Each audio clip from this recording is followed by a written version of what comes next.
Hello enemy লাভার, স্বাগত আপনার কবি এনিমি চ্যানেলে, যেখানে আজকে আমরা দেখবো নুকিয়া দাসের 7 নম্বর পর্ব। তো চলুন বেশি দেরি না করে এপিসোডটি শুরু করা যাক।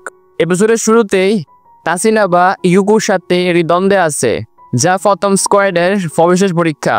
ইগুকু তাকে পরাজিত করে বলে তাকে জয় করতে হলে একটা গোপন অস্ত্র লাগবে। তাসিনা বা তার নতুন ইউনিফর্ম মেয়েদেরকে দেখায় এবং সে বেশ খুশি হয়, কারণ প্রথম স্কোয়াডে না ঢুকতে পারলেও অন্য পরীক্ষায় ভালো ফলাফলের জন্য সে এপিএসের সদস্য হয়েছে। তাসিনা আবার অপ্রত্যাশিত উত্তেজনা দেখে সব মেয়েরা ভাবে সে বিশ্বাসঘাতক হয়ে গেছে। তখন নানসে তাকে ফুমিনোকে হস্তান্তর করার বিষয়ে জিজ্ঞাসা করে। তাসিনামা বলে সে এটা ভুলেনি এবং তারা এটি নতুন ভিডিও পেয়েছে, যেখানে বলা হয়েছে প্রাপ্তবয়স্কতার অনুষ্ঠানে ফুমিনোকে জাহাজ চোরাইয়ের মাল হিসেবে হস্তান্তর করতে হবে। এই অনুষ্ঠানটি যুবকদের জন্য, যারা প্রাপ্তবয়স্ক হয়ে ফি যুদ্ধ করতে পারবে। নানসে বলে গত বছর অনেক ঘটনা ঘটেছে যা অশান্তি সৃষ্টি করেছিল। তাসিনামা বলে এর জন্যই এপিএসের নিরাপত্তায় মনোযোগ দেবে এবং তখন তারা ফুমিনোকে হস্তান্তর করবে। এরপরের দৃশ্যে এপিএসের নতুন সদস্যদের জন্য অনুষ্ঠানের আয়োজন করছে, যেখানে অ্যান্টি ডোনেশন ফ্রন্টের নেতার কিংবদন্তি অস্ত্রের 3D ফিল্ম দেখানো হয়। সবাই এটা দেখে বেশ অবাক হয়, এটা কি সত্যি এই পৃথিবীতে থাকতে পারে? ইগুকু বলে আসলটা আরো অবিশ্বাস্য এবং এত শক্তিশালী যে সেকেন্ডেই তোমাকে নিয়ন্ত্রণ করে ফেলবে। প্রেসিডেন্ট নিশ্চিত করে যে কিংবদন্তি অস্ত্রের মালিককে ধরতে পারলেই তারা পৃথিবী বদলে দিতে পারবে। রে বলে পরবর্তী ইভেন্টের পর তারা অ্যান্টি ডোনেশন ফ্রন্ট দ্বারাই মনোযোগ দেবে এবং নতুন সদস্যের স্কোয়াডে নিয়োগ করবে। তাসিনাবা ফি যুদ্ধ করতে না পারায় প্রেসিডেন্টের সহকারী হয়। তাসিনাবা ভাবে এটা প্রেসিডেন্টের কাছ থেকে তার শক্তি এবং দুর্বলতা জানার ভালো সুযোগ।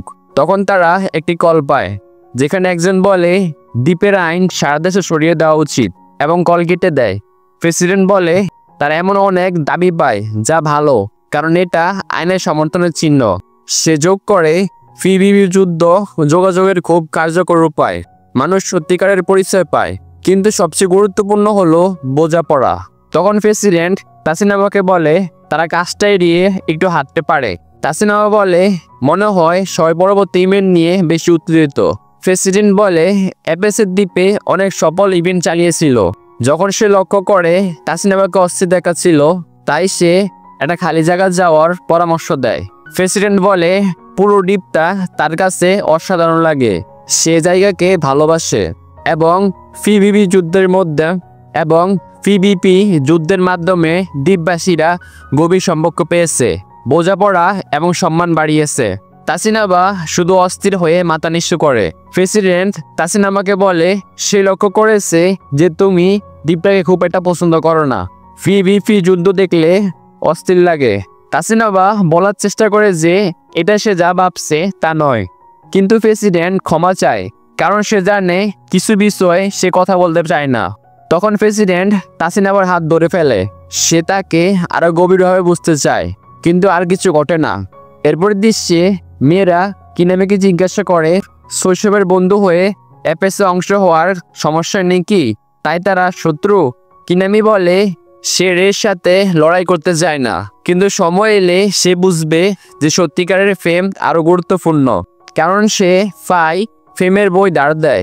এছাড়া রে এপিএসে শুধু তার ছোট ভাই বোনদের দেখাশোনার জন্য টাকা দরকার বলে। নানসে এবং মিসাকি বলে তাহলে চিন্তার কিছু নেই। তাসিনাবা প্রেসিডেন্টকে ডাকে এপিএসের বাড়িতে যায়, যেখানে রে তাকে স্বাগতম জানায়। তাসিনাবা বলে সে প্রতিদিনের থেকে আলাদা দেখাচ্ছে। রে বলে এটা তার ছুটির দিন এবং সে সবসময় এপিএস মনে থাকতে পারে না। তাসিনাবা অবাক হয় যে রের সাধারণ প্রোগ্রাম পছন্দ। সে বলে প্রথমে শুধু ভাই বোনদের সাথে কথা বলার জন্য দেখেছ, কিন্তু পরে আকর্ষণীয় লেগেছে। রে তাসিনাবাকে জিজ্ঞাসা করে তার বোন কেমন আছে। তাসিনাবা শুধু বলে সে এখন ভালো আছে। রে বলে তার প্রশিক্ষণের জন্য শীঘ্রই পুরস্কার হিসেবে পেমেন্ট পাবে, যেখানে সে ভালো করেছে। তাসিনাবা তখন জিজ্ঞাসা করে প্রেসিডেন্ট কোথায়। রে বলে সে এখন যা আসছে তার জন্য কেনাকাটা করতে গেছে, কারণ এপিএসের মেয়েরা নতুন সদস্যদের জন্য স্বাগতম পার্টির আয়োজন করছে। এবং ইকুকু তাসিনাবাকে ধরে এবং জিজ্ঞাসা করে সে সত্যি পিভিপি করতে পারবে নাকি।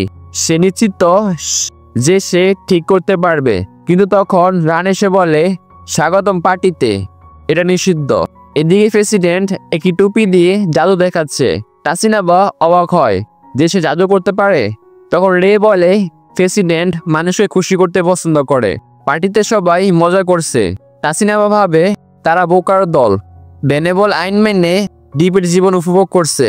তখন মেয়েরা তাকে ধরে কারণ সে খুব অন্ধকারময়। তাসিনাবা এক মুহূর্তের জন্য বাইরে যায়। তখন প্রেসিডেন্ট এসে ক্ষমা চায় কারণ অন্যরা খুব হইচই করছে, কারণ তারা একাকী বলে মজা করার সুযোগ পায় না। এপেসের অধিকাংশ সদস্যরা অনাথ বা বাড়িতে সমস্যা আছে।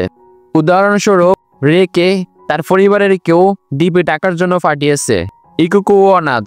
সুজুকু নতুন সদস্য, তার বাবার বিশাল ঋণ শোধ করতে ঢুকেছে এবং সে তার দরিদ্র পরিবারকে সাহায্য করতে চায়। সবার মধ্যে সাধারণতা আছে, তারা এপেস থেকে পাওয়া পেমেন্টে বাঁচে, তাই এপেসকে চ্যালেঞ্জ করলে তারা বাঁচতে পারবে না। তারা এমন লোক যারা এই দ্বীপ ছাড়া অন্য কোথাও বাঁচতে পারবে না। এটাই এপেস। তাসিনাবা বাড়ি ফিরে মেয়েদেরকে জিজ্ঞাসায় বলে ভালো গেছে। যখন মিসাকি হস্তান্তরের জন্য তৈরি সামেদারি পোশাক বের করে, তাসিনাবা বলে দুঃখিত কিন্তু আমার সময় দরকার এবং তার ঘরে যায়। মেয়েরা ভাবে সে অসুস্থ কিনা।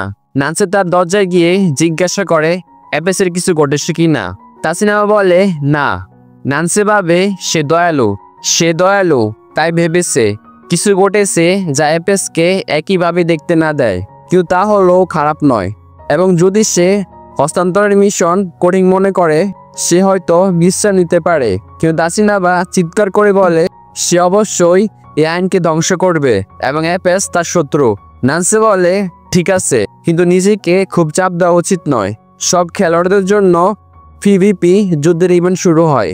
রে জুনকে সুজুকুর সাথে জঙ্গলের C3 এরিয়ায় নিয়োগ করে অ্যান্টিগোনা স্পন দেখার জন্য। তখন রে তাসিনাবাকে থামিয়ে তার পুরনো নিয়ম অস্ত্র দেয় তার প্রচেষ্টার পুরস্কার হিসেবে এবং বলে তার বোনের জন্য কঠোর পরিশ্রম করতে। এদিকে আসানে এবং অন্যান্যরা হস্তান্তরের জন্য প্রস্তুত। সুযোগ পেলে তারা ফুমিনোকে জাহাজে তুলবে। ফুমিনোর পোশাক দেখে অবাক হয় এবং তাসিনাবা বলে তারা তার হাতে আছে। আসানে তাসিনাবাকে বলে তারা প্রস্তুত এবং শুধু তার আদেশের অপেক্ষা। তখন সুজুকু তাসিনাবাকে জিজ্ঞাসা করে অ্যান্টিগোনা স্পন দেখা দিলে কি করবে। হয়তো দৌড়লে বিশাল পুরস্কার পাবে। সে খুশি হবে কারণ তার বাবার ঋণ শোধ করতে পারবে। তাসিনাবা তখন বলে সে সামনে কিছু শুনেছে এবং সুজুকুকে থাকতে বলে। যখন সে চেক করতে যায় তখন তাসিনাবা জানায় যে সে তার এরিয়ায় অ্যান্টিগোনা স্পন দেখেছে, কিন্তু জরুরি সাহায্য দরকার। রে দ্রুত উত্তর দেয় যে সে এপেস পাঠাচ্ছে। তখন তাসিনাবা ভাবে অবশেষে তারা সফল, কিন্তু রে বলে সে দারুণ কাজ করেছে। এই কথাগুলো তাসিনাবাকে প্রেসিডেন্ট এবং রে বলা সবকিছু মনে করিয়ে দেয়। তাসিনাবা থামে এবং রেকে জানায় যে সে বিভ্রান্ত পড়েছে এবং অ্যান্টিগোনা স্পন B5 পয়েন্টে আছে।